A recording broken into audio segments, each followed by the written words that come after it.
Cette émission vous est proposée grâce à la participation sur Tipeee de Carotte, Tot, Chevon, El Pouillou, Stéphane, Warloff, Cobal et le Yave. La Voix des Bulles présente le One A Club, le podcast BD bimensuel qui essaye de changer un peu les choses, mais pas trop.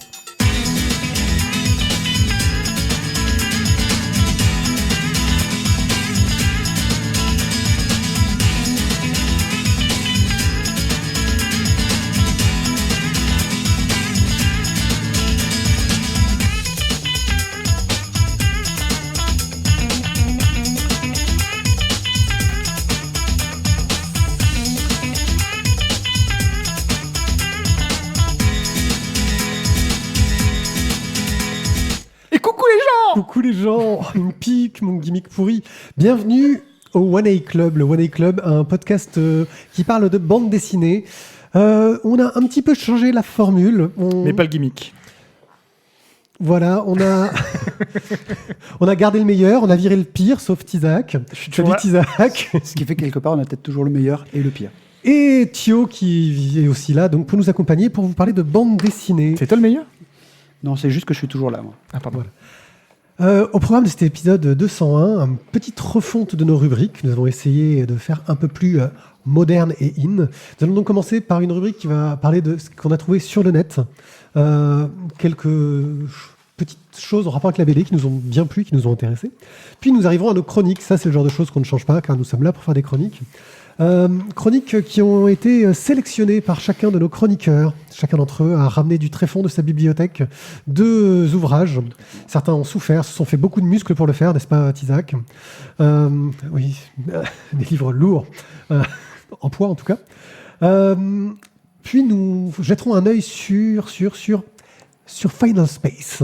Je vous parlerai rapidement de cette série Netflix qui m'a bien fait rire. Avant de vous quitter, nous aurons été ravis de faire une magnifique émission avec vous dans ce live si vous êtes présents sur Twitch, car je vous le rappelle, nous sommes présents sur Twitch et sur lavoidesbulles.fr. Et nous pouvons tout de suite commencer avec notre rubrique sur le net. Online.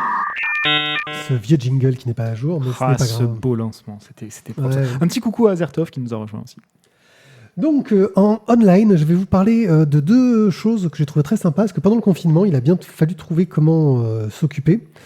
Et pour ça, vous pouvez aller sur le site unbonchien.fr, qui vous permet de fabriquer des petits magazines pour enfants. À chaque fois, la thématique est simple. Ça va vous parler d'un bon chien, une interaction entre souvent un enfant et un chien.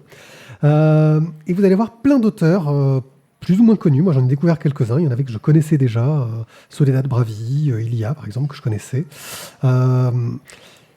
Gali, etc. Et à chaque fois, ce sont des petits formats que vous allez pouvoir imprimer, plier pour faire un petit livre qui coûte que dalle et que vous allez pouvoir donner à vos enfants. Ils vont pouvoir lire tout seuls. Une petite bande dessinée vraiment bien foutue. Franchement, c'est un projet que je trouve très sympathique. Il y a un nombre de bouquins à l'heure actuelle très nombreux. Je ne les ai pas comptés, mais il y en a plus d'une quinzaine au moins. Bref, c'est vraiment un projet moi, que j'ai adoré. Je vous recommande de le voir parce que ça permet de découvrir déjà des auteurs que vous ne connaissez pas forcément. Et puis ça permet d'offrir gratuitement, enfin pour le prix d'une cartouche d'impression, on va dire, de la bande dessinée à vos enfants. Donc unbonchien.fr, un site que je ne saurais que vous recommander. Donc, cahier de vacances pour les adultes geeks et déviants. Vous trouverez le lien dans les liens de l'émission, et je ne peux pas vous le copier ici. En fait, c'est Label 119 qui avait prévu de sortir ça pour l'été. C'est-à-dire un cahier de vacances avec plein de jeux un peu débiles, vraiment autour des thématiques du Label 119, donc parfois un peu trash, vraiment pour adultes, souvent. Et du coup, déviant. Un peu déviant, avec plein de choses très sympathiques. Et évidemment, quand ils ont vu que leur cahier de vacances pour l'été, ça allait peut-être pas tourner bien, ils se sont dit, on va le mettre en ligne gratos, pendant le confinement encore. Donc vous y retrouverez tous les auteurs que vous avez aimés du label 619, que ce soit Florent Moudou ou Run et plein d'autres encore. Et c'est vraiment un grand plaisir à lire. Un très très beau projet que je vous invite à regarder si vous ne savez pas quoi faire de vos fins de vacances ou de votre rentrée, parce qu'il y en a qui ne savent pas quoi faire de la rentrée.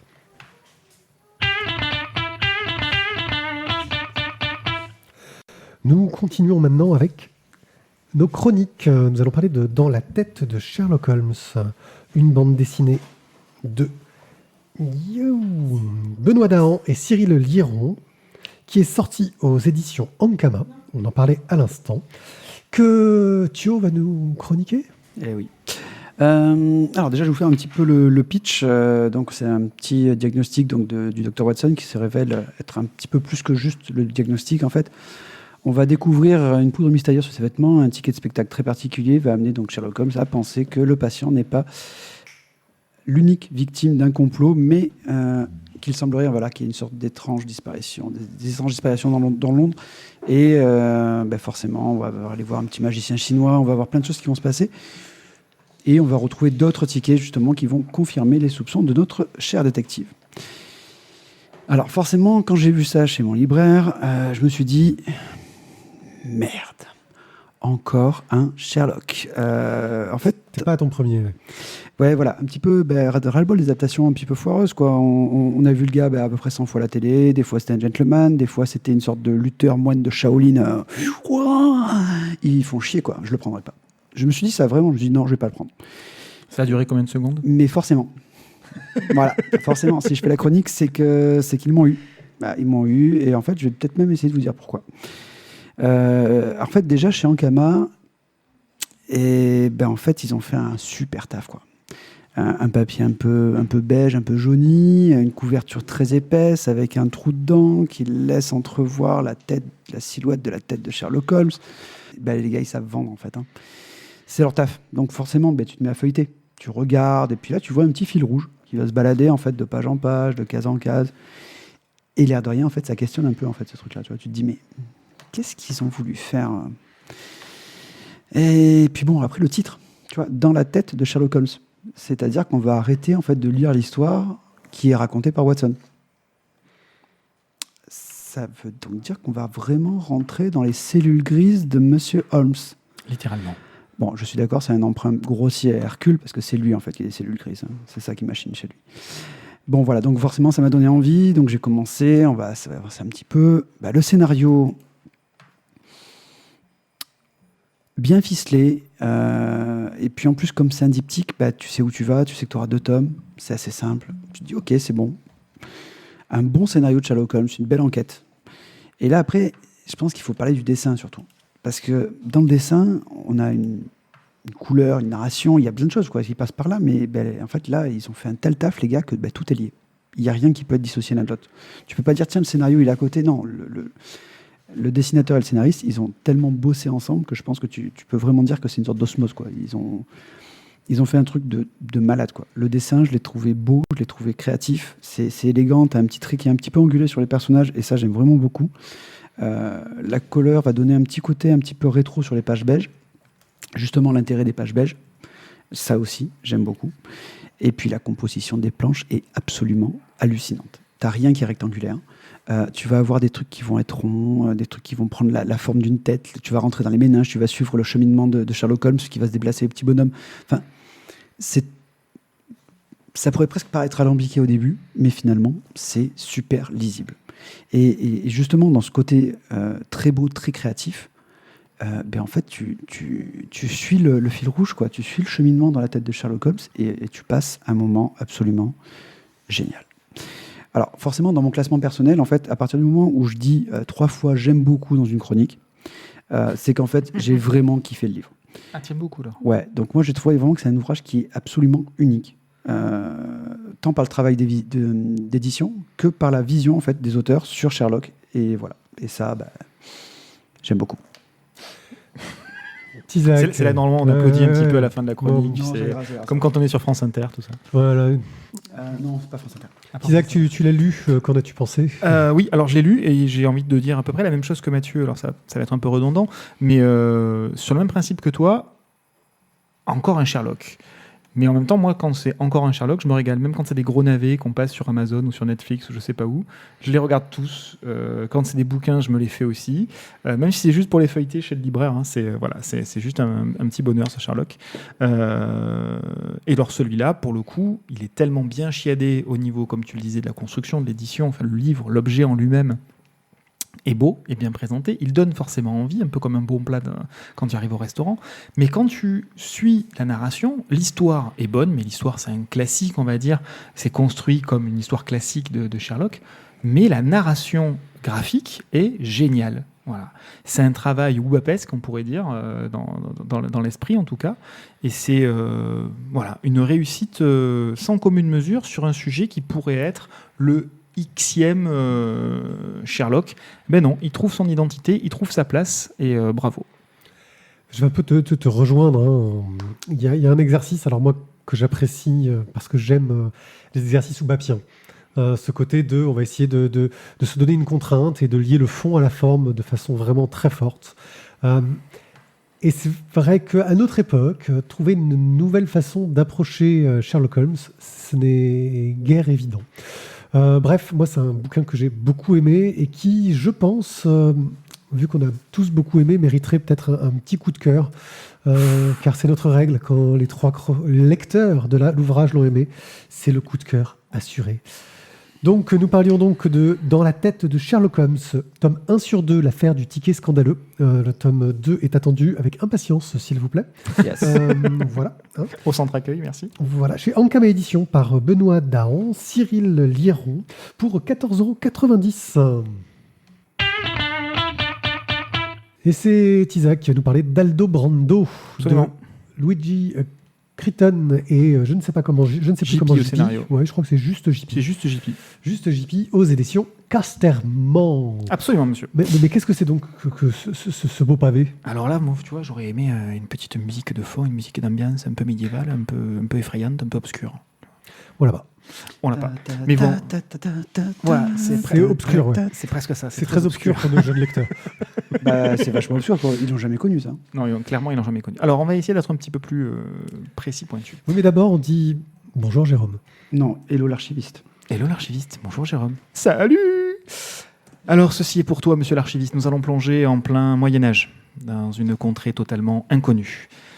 Alors qu'il n'est qu'encore qu'un très jeune enfant, Aldo Brando est confié à un vieil homme par son père. Bon, on pourrait continuer comme ça sur ce ton-là, mais il faut l'imaginer, hein, je ne vais pas me le taper tout le long non plus. Donc ce dernier, son papa, doit affronter son destin dans un combat qu'il sait totalement perdu d'avance contre le seigneur local. Il confie donc son enfant à ce vieillard qui aura la lourde tâche d'élever le petit garçon et d'en faire un homme. Un homme, un vrai. Droit, capable d'affronter le monde. Bien des années plus tard, nous retrouvons donc Aldo Brando en jeune homme cette fois-ci. Et bon, on ne peut pas dire que la transformation a été totale. Hein. Il est encore extrêmement gauche, il est assez rêveur, pas forcément le plus futé de sa génération. Bref, son maître souhaite lui apprendre un sortilège très important, puisqu'il essaye de lui faire un petit peu de magie. Et les choses, bien évidemment, ne se déroulent pas comme prévu, et la recette du vieux grimoire ne marche pas très bien. Le vieux maître se retrouve gravement blessé à l'œil, et Aldo Brando va devoir prendre la route pour trouver l'herbe du loup. Ce seul remède qui pourra sauver le vieillard. Et donc, au cours de ce périple qui commence, notre jeune héros va rencontrer tantôt un jeune chevalier très très louche, puis il va rapidement se retrouver au fond des geôles du château. Il y fera la connaissance d'un étrange prisonnier, lui aussi assez chelou, une princesse très malheureuse, un colosse effrayant. Bref, la rencontre avec tous ces personnages le confronte à la vraie vie et il va devoir faire ses choix d'homme. Oh. Voilà pour le pitch. T'as réussi à pas spoiler, c'est bien. Ouais, Eh, t'as vu, je me suis bien appliqué. Hein. J'ai fait Bravo, très, très continue, attention. vas-y. Alors, à la fin... Ah non, pardon, faut pas que je le dise. Donc c'est une très très belle histoire qui est racontée en prenant tout son temps. Parce que, comme vous l'aurez compris, je ne me passionne que pour les livres qui pèsent plus de 14 kilos. Donc là, on a un peu plus de 200 pages dans l'album. Ça laisse de la place aussi bien au scénariste JP qu'au dessinateur Luigi Critton de nous présenter toute la richesse et la profondeur des personnages et de l'univers également dans lequel ils évoluent. Un univers qui est plein de rebondissements, plein de suspense, d'enjeux cachés, de jeux de pouvoir. Et ce que je trouve fort, c'est que les actions des différents personnages, qu'ils soient principaux ou secondaires, on retrouve assez rapidement les conséquences directes dans le scénario. Voilà, tout de suite, ça prend de l'importance. Je trouve ça assez bien réussi. Les dialogues et la mise en scène aussi apportent beaucoup de plaisir. Les intentions scénaristiques de l'auteur bien sûr, sont claires. On voit à peu près dès le début d'où on part et où est-ce qu'on va arriver dans la trame générale. Mais par contre, c'est la façon dont c'est mené, c'est les questionnements et la candeur de notre petit garçonnet qui permettent d'avoir de vraies surprises. Et voilà, on y prend du plaisir. Le dessin de Luigi Criton, lui aussi, est remarquable d'aisance, remarquable de sensibilité, notamment dans le choix des traits des personnages, que ce soit Aldobrando ou que ce soit la princesse notamment. Les choses sont assez simples au niveau du dessin, c'est parfois un peu enfantin, mais ça colle parfaitement au propos et à la personnalité des différents protagonistes. Les couleurs, elles aussi, alors je tiens à rappeler quand même qu'il y a 2 coloristes pour cet album, Francesco Daniele et Claudia Palescandolo. Donc on a une équipe 100% italienne pour le coup. Et donc ces couleurs, elles aussi rendent fidèlement les différentes atmosphères. On en a une palanquée, il y a de la pluie battante au début, on rencontre le froid, la nuit, la chaleur écrasante dans les arènes, la poussière et la crasse dans les geôles, bref, tout y passe et tout y passe avec succès et des tonalités qui sont vraiment très très bien rendues. En résumé, un album one-shot très très bien réussi par cette équipe qui s'adresse à tous les publics. Et là, j'insiste là-dessus, c'est que vraiment chacun peut y trouver son niveau de lecture et y trouver quelque chose, une belle sensibilité dans le scénario et dans le dessin. Bref, une franche réussite. J'ai mon cœur qui fait boum. Thio. Alors, juste, je vais répondre à l'archiviste. Tout à fait, en fait, on a oublié les livres.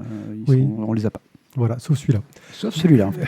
Voilà. Et en fait, ils sont pas chez Thio parce qu'on est chez moi, donc du coup, on peut pas les avoir oubliés chez moi. Allez, montre quelques pages pendant que Thio nous donne son avis. Je serais pas aussi dithyrambique que toi. Je t'avoue que, alors, pour le dessin, oui. Je trouve que les profondeurs des personnages est super intéressante. Maintenant, j'ai trouvé que j'ai pas été surpris par le scénario. Je m'attendais à la fin. Voilà. Donc après, j'ai passé un moment agréable. C'est vrai que tu suis bien l'histoire. Les personnages sont quand même assez truculents. Je trouve surtout le personnage du roi qui est purement qui est purement à chier, quoi. C'est un sacré roi. Il est abject. Mais voilà. Non, c'est une bonne bande dessinée, un bon pavé à lire. Alors, moi, je l'ai lu hier soir, donc c'est encore très frais. Il y a un petit côté Candide, totalement dedans, où on va voir ce personnage qui est niaille, qui n'en peut plus, quoi. Il est d'une sorte de bêtise, il est juste plein de bons sentiments. Voilà. Il y a ce côté-là. Et puis ce trait qui est entre la caricature et le réalisme, qui se cherche un peu, mais volontairement, on voit qu'il va y avoir des figures qui sont pas ce qu'elles semblent être, des personnages picaresques aussi. Il y a tout ce côté-là, moi, que j'ai vraiment beaucoup aimé, parce que c'est une histoire qui est, dans le fond, qui est très dure, très noire, mais qui, dans la narration, est d'une fraîcheur, qui est vraiment... moi, qui m'a captivé, du début à la fin. Et j'ai vraiment adoré aussi. Voilà. Mais c'est la règle, c'est la dure règle du podcast. Tu vas mourir. Il n'y a pas 3 coups de cœur. L'archiviste demande si c'est une mise en couleur directe à l'aquarelle. Je ne saurais dire. Il est devenu très difficile au niveau des techniques de savoir si c'est de la couleur directe en aquarelle. C'est une possibilité, mais là, j'avoue que ce qu'on fait maintenant en informatique peut tellement s'en rapprocher que c'est dur à savoir. Mais ça ressemble quand même à Il faut poser directement la question au coloriste. Ça y ressemble grandement. Par contre, juste une question, tous ceux qui sont sur le chat, si vous pouvez juste me dire que vous entendez bien, parce que Azertov dit qu'il n'entend pas, donc ça me questionne. Mais il est allé à la piscine, il a de l'eau dans les oreilles. Ah, peut-être, mais je voudrais être sûr que tous les autres entendent bien, en tout cas. Enfin, voilà, je suis bien d'accord avec toi. Là, il fait du montage audio. Mais voilà, tu me fais des frayeurs aussi. On a eu peur, Azertov. Il fait peur à la technique. Donc voilà, bref, oui, je suis d'accord. Tu vois, pour revenir sur ce que disait Mathieu, sur ce qui lui a pas plu, c'est qu'effectivement, là, on voit tout de suite où est-ce qu'on va aller du début à la fin. Mais c'est le chemin qui est très bien raconté, la narration, c'est cette partie-là qui est intéressante finalement. Ah, je me serais peut-être attendu à quelque chose d'autre pour le final. Oui, mais bon, non, ça m'a... Voilà. Donc... Aldobrando, une bande dessinée scénarisée par JP, dessinée par Luigi Criton et colorisée par Francesco Daniele et Claudia Palescandolo. Vous avez vu, mon accent italien est mieux que mon accent... Non, il est corse celui-là, parce que tu n'as pas accentué au bon endroit pour Palescandolo. Voilà, mon accent corse est mieux, bon, c'est pas grave. Que vous trouverez chez Casterman pour le prix de 23 €.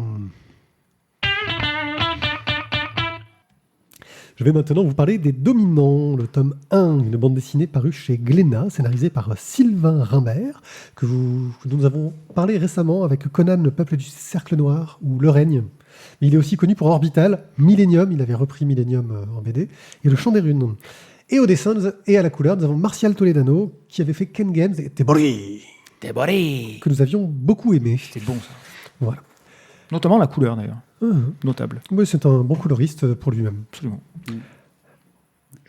Le monde est ravagé, il y a eu une épidémie appelée la Grande Souche. Une race extraterrestre est arrivée, des sortes de créatures géantes. La plupart, certaines sont plus petites, mais c'est vraiment des trucs phénoménaux qui sont posés et qui sont juste posées, qui n'ont rien fait de spécial. Personne ne sait pourquoi elles sont là, personne ne sait ce qu'elles veulent. Elles n'attaquent pas directement, sauf si on les attaque, il y a des représailles. Mais surtout, elles provoquent chez certaines personnes des réactions étranges, des nausées, de l'hystérie, des migraines, une sorte de sécheresse. Là, l'humanité, comme dans tout drame de ce type, réagit à sa façon. Certains voient là des divinités qui sont venues nous surveiller, nous soutenir ou nous punir. D'autres s'adaptent et certains résistent en essayant de se battre contre ces créatures qui donnent surtout l'impression d'être arrivées quelque part où il y a des fourmis et que le font un peu chier mais elles s'en foutent. Voilà, c'est clairement l'impression que ça donne. Andrew est un homme qui a trouvé refuge auprès d'une communauté pacifique après que sa famille ait été complètement massacrée. Mais ce qu'il ne sait pas, c'est qu'en fait, c'est pas vrai. Sa fille est encore en vie et elle est avec des gens. Non, c'est pas du spoil, c'est dans le résumé de l'album. Elle est avec des gens qui, eux, sont plutôt des violents. Et bien sûr, quand il va la retrouver, il va devoir se retrouver confronté à comment est-ce que je gère cette difficulté.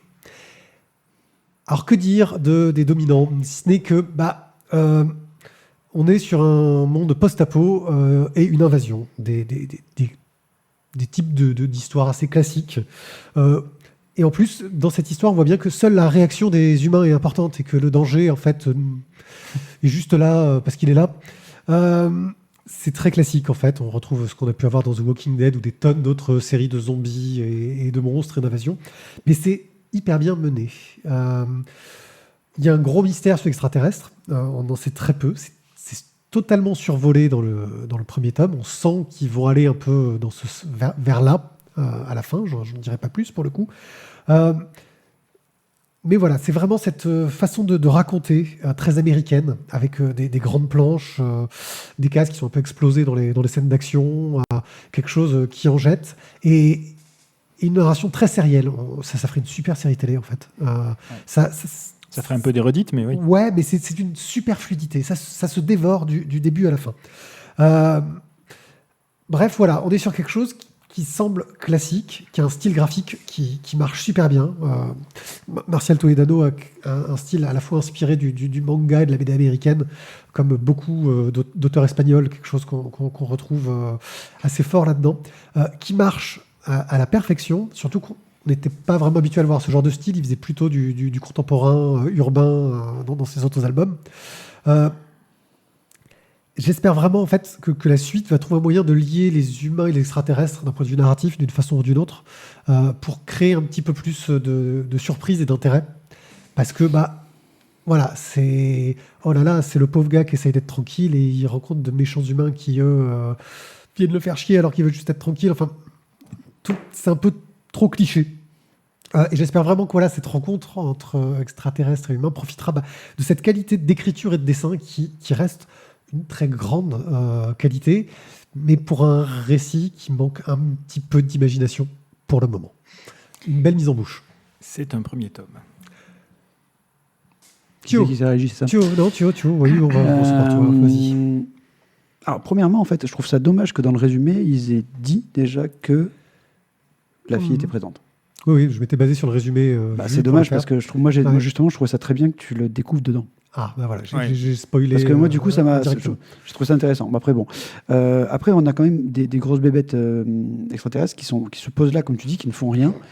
Elles ne font rien, c'est vrai, mais elles font chier. Parce que, quelque part, quand il y en a une qui se met à un endroit... C'est comme une mouche, quoi. Non, mais visiblement, tu as une zone de 10 km, en fait, tu peux plus approcher parce que tu vas avoir des maux de tête, tu vas saigner du nez, tu vas vomir. Ou alors, du coup. La végétation est ruinée. Oui, enfin voilà, c'est assez hallucinant, quoi. C'est des mini-fléaux. C'est ça, c'est des mini fléaux en fait portatifs qui se déplacent en plus. Portatif, enfin, ouais, faut être mobile. Mobile, voilà. Mobile, au, ça va. au mieux mobile. Voilà. Au mieux mobile. Ah, c'est la nouvelle technologie. Les téléphones portatifs, ça n'existe plus. Maintenant, le téléphone mobile, monsieur. Des gros porte-clés quand même. Hein. Portable. Ouais, c'est ça. Voilà. Alors, je suis d'accord avec toi qu'il y a quand même une sorte de classicisme, on va dire, dans l'approche qu'il te donne sur justement l'arrivée d'extraterrestres. Mais finalement, j'ai trouvé que c'était quand même assez frais en fait dans le traitement. Et j'ai rien qui m'a dit ouais tiens ça me rappelle ça. Non, j'ai trouvé ça assez original finalement pour moi personnellement. Voilà. Je suis d'accord avec vous deux dans le sens où c'est du très classique, mais bien raconté. C'est frais, c'est dynamique, et on a envie d'avoir la suite. Donc je pense que quand tu as envie de lire la suite, c'est que c'est quand même plutôt bon signe. C'est un peu le rôle du tome 1, ça présente l'univers, ça présente le monde, tu as envie de lire la suite. Je pense que c'est un pari gagné pour un premier tome. Surtout, encore une fois, totalement. quand tu es sur une thématique qui est aussi classique que celle-là. Voilà, je pense que le contrat est rempli pour un tome 1. Maintenant, il va falloir envoyer sur le tome 2, le tome 3, etc. Donc, Les Dominants, le tome 1 chez Glénat, scénarisé par Sylvain Rimberg, qui aurait pu être libraire à un an près.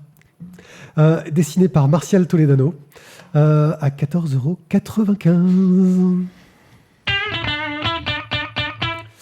Nous quittons les plaines américaines pour nous aller dans la forêt. Absolument. N'est-ce pas, mon cher Isaac, une bande dessinée de Lomdig. Lomig, pardon, j'ai rajouté des lettres. Je ne sais pas pourquoi je rajoute des lettres. Basé sur un roman de Jean Non, alors ça, je vais le faire. Egland. Jane. Jean Egland. J'en sais rien, moi, d'où il vient. Jane Egland. Ok. C'est ça, c'est Jean Egland. Ouais, comment tu le saches Elle, Bah, j'en sais c'est une rien. femme. Là, je te le dis. En fait, si tu te renseignes. jamais rencontré. Moi, Je ne oui. me suis pas renseigné, je lis la fiche, monsieur. Alors, je dis oui, mais en fait, c'est non. Mais pour la petite histoire, Jean Egland était là il y a un an ou deux, je crois, à Aix-en-Provence, en conférence. Chez toi. Elle est venue prendre le café. C'est ça, elle est venue prendre le café. Non, mais elle était vraiment. Elle est venue présenter pas que ce roman-là, puisqu'il est quand même plus vieux. Mais voilà. Bref, donc vous l'aurez compris, Dans la forêt est une adaptation du roman de Jean Egland par Lomig au scénario et au dessin, et pas de couleur puisque nous sommes en noir et blanc. Bref, le pitch. Dans un avenir très proche, la civilisation telle que nous la connaissons s'est effondrée. Donc, encore une fois, encore un truc apocalyptique et Monvier. La conséquence première est un blackout. Pardon, je ne veux pas te faire de lien entre un truc apocalyptique et... Pardon, vas-y, continue. Parce que tu n'as pas encore rencontré... Vas-y. La conséquence première est donc un blackout technologique et électrique. Mais bon, jusque-là, rien de neuf. Là où la nouveauté arrive, c'est ici. Eva, qui est l'aînée, et Nell, la cadette, sont donc deux sœurs, deux jeunes femmes, qui habitent seules dans une maison isolée au fond des bois. Que personne ne commence à s'affoler là-dessus, on va se calmer. Je vous rappelle qu'on est dans un truc post-apocalyptique. Et donc, elles sont au fin fond d'une épaisse forêt, dans la forêt. Leurs parents sont décédés, elles sont donc vraiment toutes seules. Le père est décédé d'un accident de tronçonneuse assez dramatique, et la maman d'un cancer. Et elles vivent donc, pour ainsi dire, en autarcie, les villes ont été abandonnées, elles ne veulent absolument pas y retourner pour l'instant. C'est les squatteurs et les pilleurs qui les occupent. Bref, c'est quand même la cata. Donc elles veulent rester au fin fond de leur forêt, dans leur petite cabane. Elles ont appris de leur papa comment se débrouiller, créer des conserves, se chauffer, avoir de l'eau potable à la rivière, s'éclairer à la bougie, etc., etc. Bref. Malgré tout, l'électricité et notamment la musique leur manquent, principalement à Eva, la sœur aînée, qui était donc destinée à une très belle carrière de danseuse.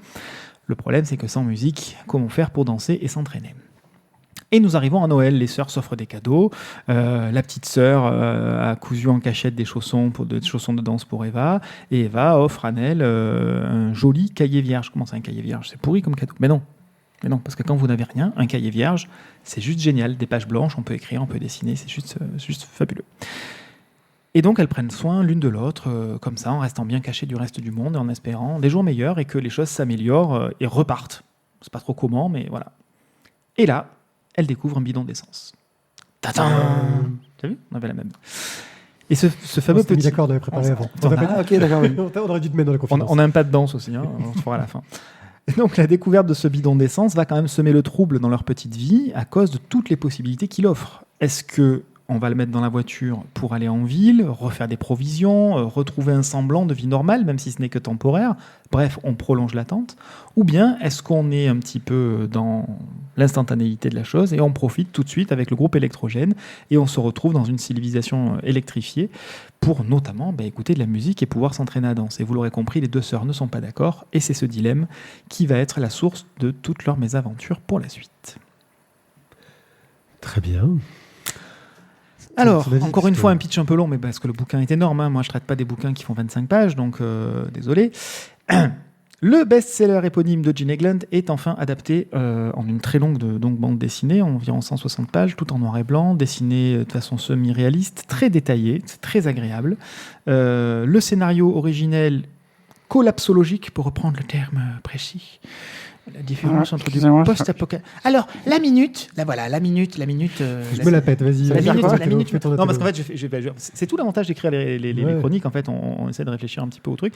En fait, c'est le Je principe. dis qu'on réfléchit pas, vas-y. Ah, pardon, excusez-moi.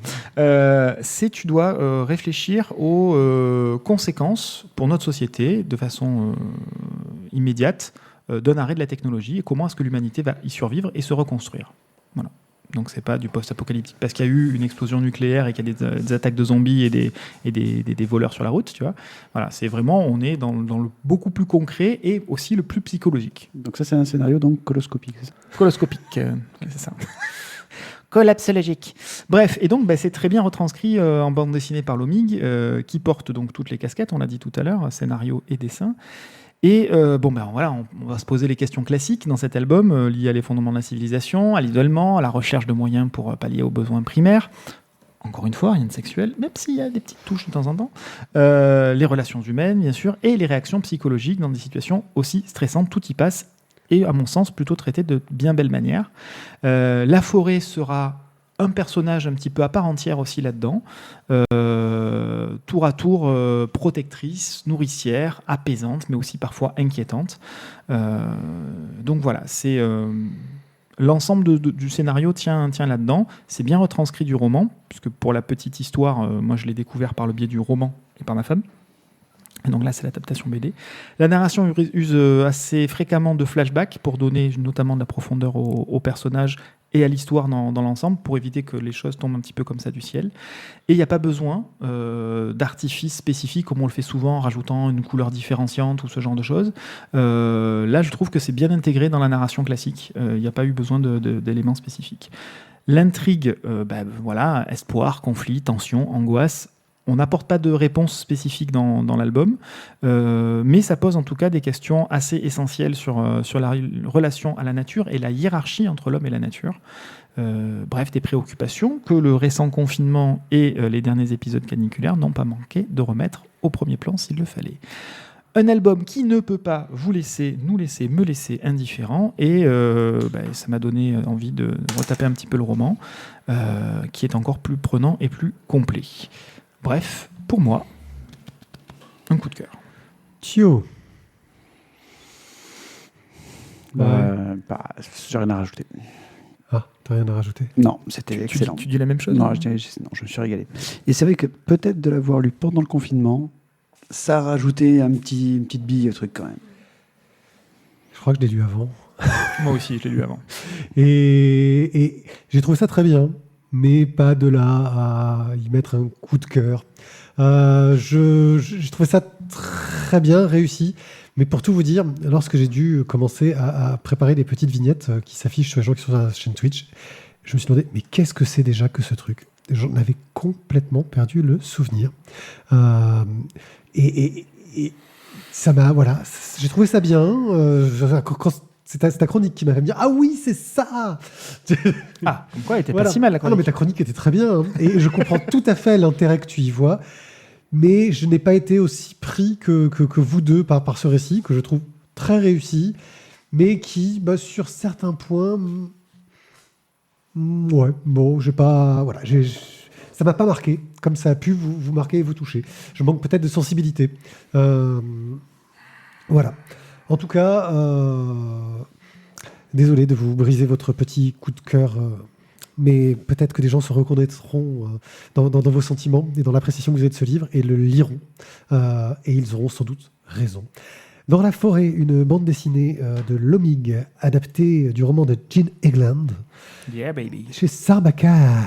Et pour les plus forts d'entre vous, si vous arrivez à mettre la main sur le film, Oui. qui existe Ah oui, un en film. uniquement au Canada, qui est sorti en 2016 avec Ellen Page. Ok, c'est 24,50 € le prix de l'album. Dans Dracon, peut-être prononçais-je mal, peut-être que c'est Dance Record. Je n'en sais rien. Ou Dan Dracon. Une bande dessinée qui est sortie chez Dracou, un nouvel éditeur, enfin plus trop maintenant parce que ça fait un moment qu'on aurait dû parler de leur bouquin, issu de Grand Angle, dirigé par Scott Arleston, scénariste du bien connu L'Enfeuste de Troie. C'est un peu l'album qui est censé lancer la collection, donner le ton et nous montrer à quel point ils vont approcher la fantasy d'une façon nouvelle. Pour ça, Scott Charleston, donc connu pour tout l'univers de Troie, l'enfeu, troll, machin chose, mais aussi les maîtres cartographes, et dans un genre très différent et sous un nom Chimère 1887. Et on n'oubliera pas les Holoden. Est accompagné, Oui, aussi. voilà, est accompagné au dessin par Olivier Boiscommun. Je connais pas ce nom. Un monsieur il a qui fait des trucs. oui, Un monsieur qui fait des casquettes, c'est ça? Ouais, les casquettes. Il a fait Troll, Il s'est dessiné un peu. les casquettes. Le livre 2. Enfin, le livre de Jack, le livre de Joe et Le Régnier, qu'on avait bien aimé aussi. Aux couleurs, ils sont assistés de Claude Gutt, qui a fait plein de trucs chez Soleil, globalement. Hein, Ouais, il a beaucoup bossé déjà avec Arleston. En fait. avec Arleston, mais il a aussi fait Le Pouvoir des Innocents et L'Esprit de Warren, dans un genre un peu plus sombre.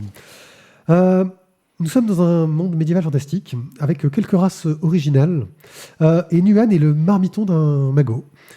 Il est amoureux secrètement de la jolie Lérée. Et alors qu'il se balade dans les bibliothèques, il ouvre un livre qu'il n'aurait pas dû et qui s'insinue en lui. Ça lui provoque des réactions Oh, les super bruitages. pas cool. C'est un peu comme si, comme Rincevent qui lit un livre qui lui apprend un truc qu'il ne devrait pas avoir. Il fait un peu cette erreur, voilà. Et en gros, il commence à avoir son sang qui devient noir, des accès de rage et de colère. Et c'est pas cool. Avec l'aide de Lérée, son amoureuse secrète, qui est prête à l'aider, il va devoir échapper à un inquisiteur qui va retrouver le voleur du livre et sans doute un autre apprenti qui est jaloux parce que je pense qu'il voulait bien se pécho Lérée. Vous aurez noté que ce scénario est assez la base de l'heroic fantasy. Nous évitons tout de même le rôle de l'élu, avec plutôt le rôle du pauvre gars qui a fait le truc qu'il n'aurait pas dû. C'est très efficace, mais on sent un petit peu, vous savez, cette histoire du pauvre gars qui vit dans son village et qui trouve un truc magique. L'ivoire du magot Amoth, voilà, et que ça lui provoque des pouvoirs mieux pour le coup, hein, plus sympa. Bref, ça ressemble beaucoup à l'Enfeust sur la thématique, même si j'exagère un petit peu, et que à sa décharge, on a tendance à chercher la ressemblance. On la cherche. Parce que c'est Scott Charleston qui nous lance un nouveau monde d'heroic fantasy. Au niveau du dessin, c'est super dynamique, c'est léché, efficace, détaillé, même si j'avoue que Olivier Boiscommun, j'aime bien ses propres couleurs. Mais j'en reviendrai après avec le travail de Claude Gutt. Mais ça fait encore pas mal penser à du Tarquin, avec voilà, cette ligne assez moderne. Du Tarquin récent, hein, pas le Tarquin des premiers L'Enfeust, hein, je précise quand même. Avec un héros un petit peu rouquin. Enfin, on retrouve un peu encore quelque chose d'assez proche. Et puis on cherche aussi un peu la ressemblance. Et puis, on arrive sur la couleur, c'est le coloriste de l'Enfeust. Et ça se voit. Et c'est bien, il n'y a rien à dire, c'est chaud, c'est pétant, ça s'en jette. Et on a un peu aussi cherché la ressemblance, mais là, bon, c'était facile, on va dire. Bref, c'est la tête d'affiche de Dracou. On sent qu'Arleston essaie de refaire un L'Enfeust. Il essaie de retrouver un peu cette recette de son succès, avec un humour un peu moins potache quand même, je trouve, et un peu moins présent aussi. On est sur quelque chose d'un peu plus sérieux, un peu plus adulte que l'Enfeust, en tout cas, dans le traitement, même si on reste dans de la BD d'ado. C'est super efficace, mais on attend un peu de la suite pour être peut-être surpris sur ce qui pourrait se passer, sur ce qui va s'arriver, et qui fera que, d'un autre côté, à bien y réfléchir, même si ce n'est qu'un succès d'année de l'Enfeu, mais de qualité, c'est déjà pas mal. Si on cherche une bonne histoire d'heroic fantasy, pas trop prise de tête. Les amis, commençons par Isaac, qui a l'air bien lancé. Comment dire Circonspect. En fait, je reprendrai un petit peu une remarque d'Azertov. Ça a le goût de Landfust, ça a la couleur de Landfust, ça ressemble à Landfust, mais c'est pas du Landfust. Ça, c'est moi qui rajoute la fin, mais je pense qu'on est sur la même ligne. Effectivement, on a tendance à vouloir faire la comparaison, et il y a énormément de similitudes. Enfin, tu peux difficilement passer à côté. Et comme tu le disais, je pense qu'ils recherchent un petit peu la recette du succès. Alors après, c'est pas toujours un mal, dans le sens où d'une génération à l'autre, parfois on passe à côté parce que c'est plus vieux, parce que c'est pas voilà, et on le regarde pas parce que c'est nul, mais juste parce que c'est pas dans la génération et que ça sort pas au bon moment. Là, c'est une idée de repartir là-dessus. Pourquoi pas ? Il faudra voir un petit peu ce que ça donne au niveau du scénario. Pour l'instant, ça me semble pas se démarquer d'une façon exceptionnelle. Malgré la Dream Team, c'est une Dream Team, franchement. Oui, non, bien sûr. Mais voilà, à vouloir... c'est un peu comme les groupes de musique, tu vois. Il y a un super album qui sort, et puis le suivant, en fait, c'est la ressucée de l'album précédent. Et le troisième album, c'est un peu... Et tu as l'impression d'avoir les phases B, les phases C, les phases D, et voilà. Et c'est un petit peu dommage. Donc il va falloir que sur la suite, ça envoie un peu du pâté pour que ça se démarque du reste de la concurrence, parce que depuis Landfust, il y a eu d'autres gens qui sont venus grignoter un petit peu leur petite part du gâteau et apporter leur petite touche, ou pas d'ailleurs. Après, Landfust, c'est une recette un petit peu unique, j'ai envie de dire. Dans l'Heroic Fantasy, un peu humoristique. Dans l'univers voilà, qui a été créé, en tout cas, voilà, on retrouve un peu des codes qui ont été posés, effectivement. C'était un peu les précurseurs. Donc voilà, bref, moi j'attends la suite. Ni pas bon, ni dithyrambique sur l'album. Bien, j'attends la suite. Tio. Alors, moi, en même temps, je suis en train de lire ce que dit l'archiviste en fait sur le chat. Alors, Dantracon, je suis d'accord avec vous, ça ressemble vraiment beaucoup à du Landfust, en plus moderne. Je suis d'accord. Donc, moi, j'ai trouvé un côté assez plaisant. L'histoire était quand même plutôt cool. Après, moi, en tant que vieux con lecteur de Landfust à l'époque, j'ai trouvé ça super cool. J'ai adoré, je les ai tous. Maintenant, je le relis, j'ai lu Dantracon en me disant ouais, ça ressemble à du Landfust, c'est presque du Landfust, mais l'histoire est cool, c'est sympa, tu passes un bon moment. Après, c'est peut-être pas le contraire. C'est peut-être non, mais c'est peut-être pas voilà. Et là, je rejoins en fait ce que disait l'archiviste, c'est vrai que est-ce que l'Heroic Fantasy peut se renouveler ? Je pense que finalement, oui, c'est vrai que quand tu regardes le cadre de l'Heroic Fantasy, tu te dis il n'y a peut-être pas non plus tellement de place pour à chaque fois proposer quelque chose qui va être entièrement original.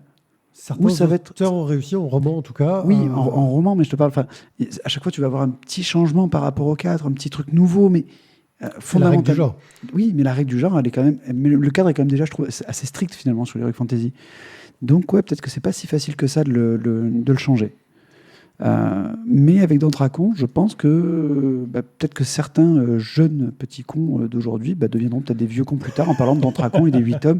Peut-être qu'après on aura Dantracon dans l'espace et Dantracon mange du poulet et voilà quoi. Pour avoir une suite.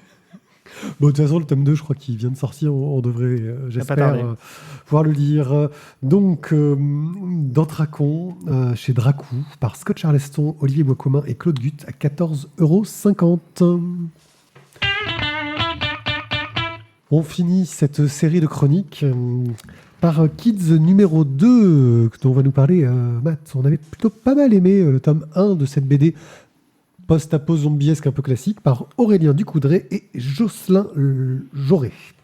On a encore du post-apo oui, mais non, c'est une thématique. C'est une thématique, je crois, ce soir. Peut-être parce que c'est la reprise après le... Pardon. Alors, je crois que c'est le post-Covid. Je crois que le sous-titre, c'est Survivre à l'apocalypse, c'est plus sympa quand on est ado. Donc, on est en Californie, on est dans une banlieue résidentielle, le soleil, la piscine, quoi, c'est le top. Sauf quand une épidémie a transformé à peu près tous les adultes en zombies et qu'une bande d'ados essaie de survivre sans se faire bouffer. Du coup, on va se fixer quelques petites règles. On va pas faire des groupes de 1, on va pas jouer trop près de la bouche des zombies, on va s'échauffer avant de sortir. Voilà, là, il faut retrouver la petite référence. Tout pourrait presque bien se passer pour ce groupe d'ados, sauf que y a 2 meufs qui sont arrivées, Polly et Sue, et que les règles soit sont pas été finalement si bien comprises que ça, ou acceptées par tout le monde dans ce 2e tome. Ça se rebelle. Ça se rebelle, exactement. Alors juste pour présenter déjà un petit peu les auteurs. Donc Aurélien Ducoudray, là lui il est un petit peu connu de nos services, on l'a déjà croisé plusieurs fois. On a les fiches, chef. On a des fiches. On l'a donc déjà vu pour Champion Z avec Eddie Vaccaro. Il est passé par chez nous aussi pour coucher dehors, pour les chiens de Pripyat. On avait parlé aussi dans Maid and Love, mais là, celui-là, je l'avais juste lu, mais on l'avait pas chroniqué. Et on en avait parlé aussi assez récemment pour le fantastique Amazing Grace, qu'il a fait avec l'immense, le fantastique. Oui, il n'est pas si grand que ça, mais... Oh putain. On n'attaque jamais le physique, on me dit. Toi, t'as pas vu série Bruno Bessadi, alias El Bruno. Et Et je l'ai pas vu dans CDH. Jocelyn Jaurès, donc, qui lui a travaillé dans les jeux vidéo chez Gameloft, chez Ubisoft. Il a travaillé aussi dans l'animation. Et je pense d'ailleurs que c'est peut-être aussi d'où son trait de crayon. Et Kids, en fait, est sa première bande dessinée complète. C'est pas mal. Alors, on va parler donc justement du dessin de Jocelyn Jaurès. Un dessin qui crée vraiment, je trouve, du dynamisme. On a des super cadrages. Moi, j'ai trouvé qu'il y a une scène à un moment donné où ils sont en train de fumer une vieille dans une piscine qui faisait des cookies, je sais plus comment elle s'appelle.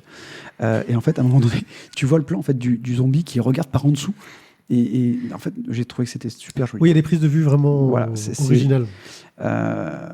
Les plans qui sont choisis, justement, permettent vraiment d'amener une petite tension dans la narration. On va ressentir de la nervosité, ça va créer un petit peu de l'attente, justement, par le dessin. Il y a des cases où il se passe presque rien, mais c'est juste, tu sais, comme quand tu regardes, c'est le plan de coupe quand tu regardes un film, juste pour créer un petit temps, en fait, entre les actions. Et je trouve ça vraiment bien mené, quoi. Les personnages, du coup, dans le trait, me font penser à Gorillaz. Alors, ça, on aime ou on n'aime pas. Jimmy Hewlett. Mais moi, j'aime. Pas beaucoup, mais j'aime. Et la couleur va venir justement marquer un petit peu les sentiments qui vont être présents pour les personnages. Quand il va y avoir de la couleur, on va avoir... Par la couleur. La claire. Non, quand ils mettent de la couleur. Donc la couleur marque des fois la colère. Excusez-moi, j'ai mal encafourché. Comme c'était dans Lucky Luke, d'ailleurs. Oui. Du coup, on va avoir souvent en fait, des aplats qui sont utilisés. Mais voilà, ça donne un petit côté un petit peu cartoony au truc. Et je trouve vraiment l'ensemble est super agréable. Au niveau du scénario. Alors, El Dictator, c'est lui en face, là, le mec qui avait le... vous le voyez. Il m'a dit, et quelque part, il n'avait pas tort, il me dit, putain, encore un truc de zombie. Voilà. Et finalement, il a presque me dire, ouais, putain, encore un truc de zombie. Et en plus, c'est des gamins, ils sont tout seuls. Ouais, en fait, c'est le mélange entre Walking Dead et Seul. Voilà. Et il aurait eu peut-être... Non, si pour le putain de truc de zombie, t'aurais pu le dire. Ah oui, la suite, c'est moi qui l'ai rajouté. Finalement, il n'aurait pas eu tort. Tu vois. C'est l'histoire de Walking Dead, mais il y a juste Carl qui est seul avec des molles. Quoi. Ça passerait aussi.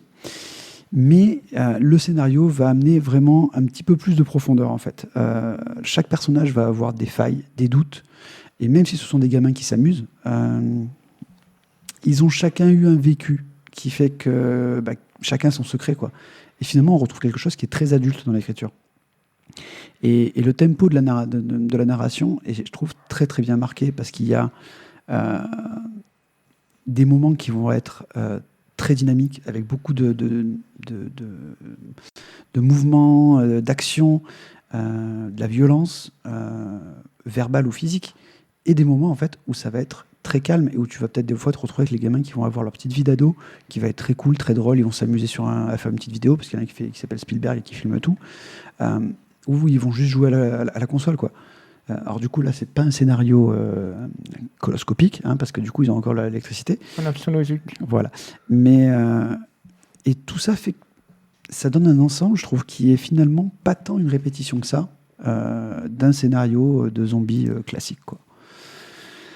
Donc voilà, pour moi, j'en suis déjà au tome 2. Et alors, juste pour vous dire pourquoi je vais dire dans mon bilan que c'est vivement la suite, c'est parce que dans ce tome 2, il y a quand même des événements qui se déroulent qui donnent vraiment beaucoup de gravité au récit.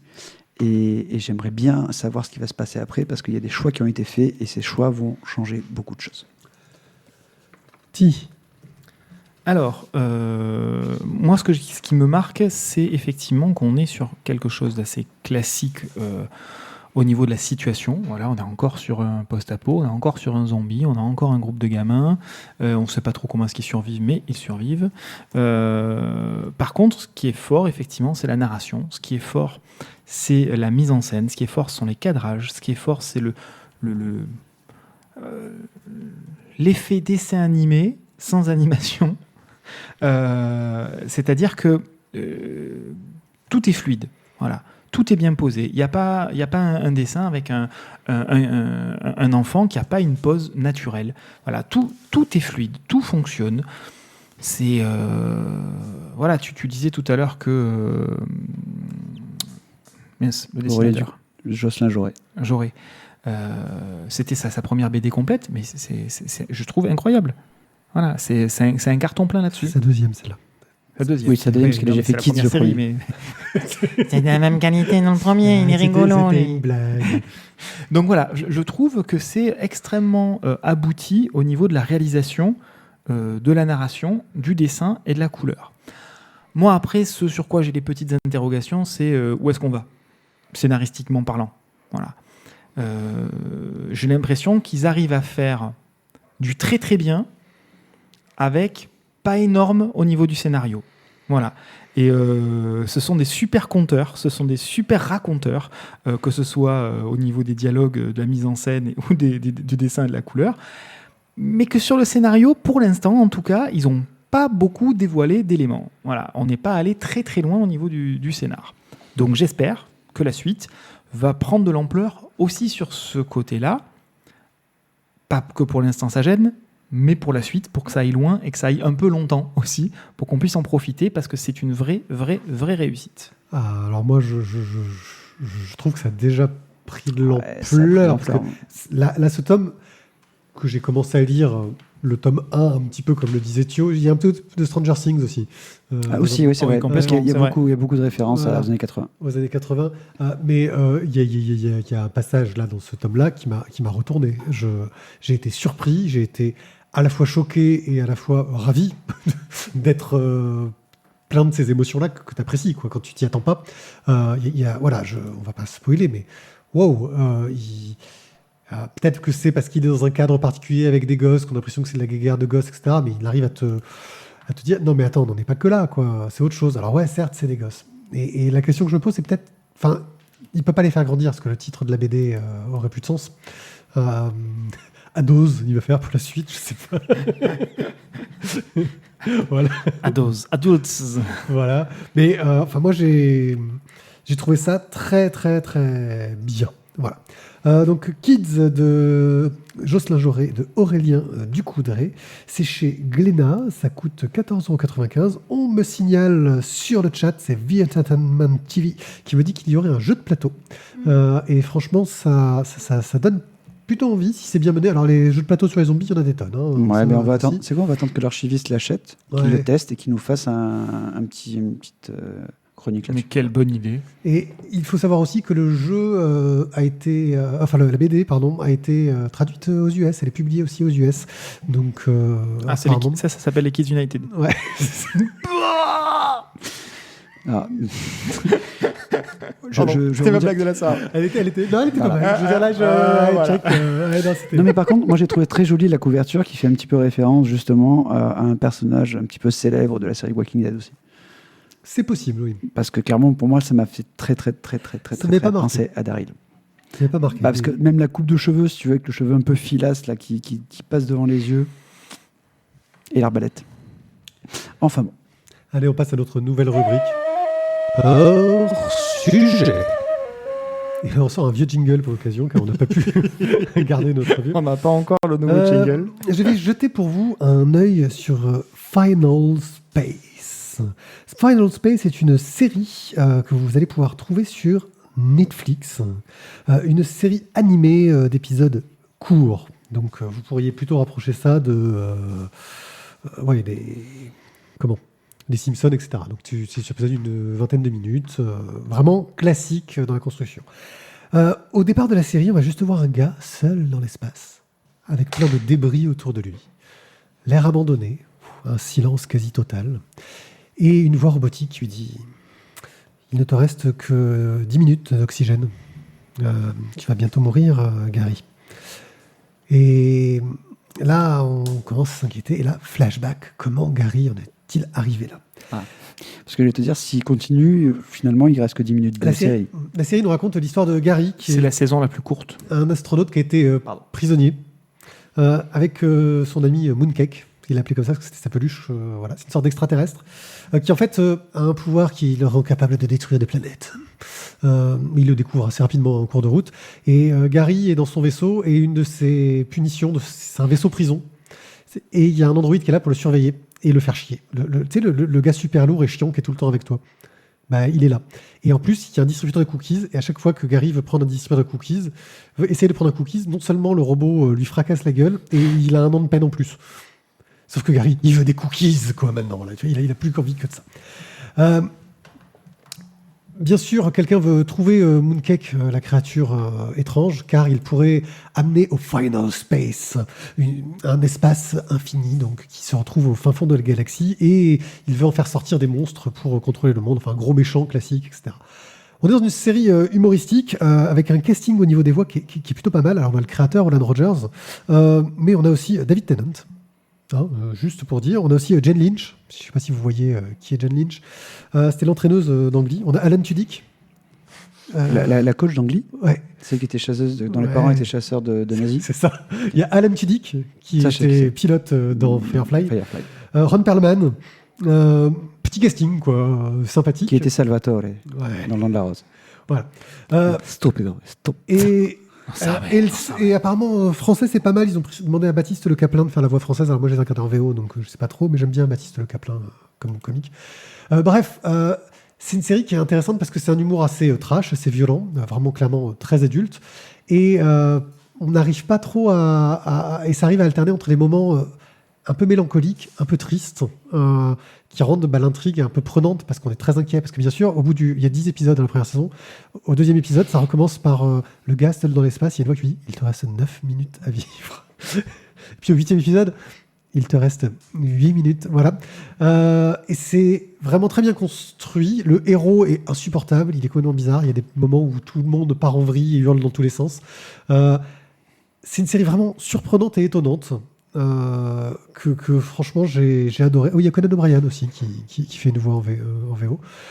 Et que je vous recommande. C'est très court, franchement, ça va pas très loin. Donc il y a une deuxième saison qui est en cours, que j'ai un petit peu moins appréciée, parce qu'on perd un petit peu de ce côté morose, un peu, tu sais, ce rire jaune, ce côté un peu que j'ai bien aimé, même si quelques épisodes nous rappellent que la série est capable de faire plein de choses très bien dans le genre.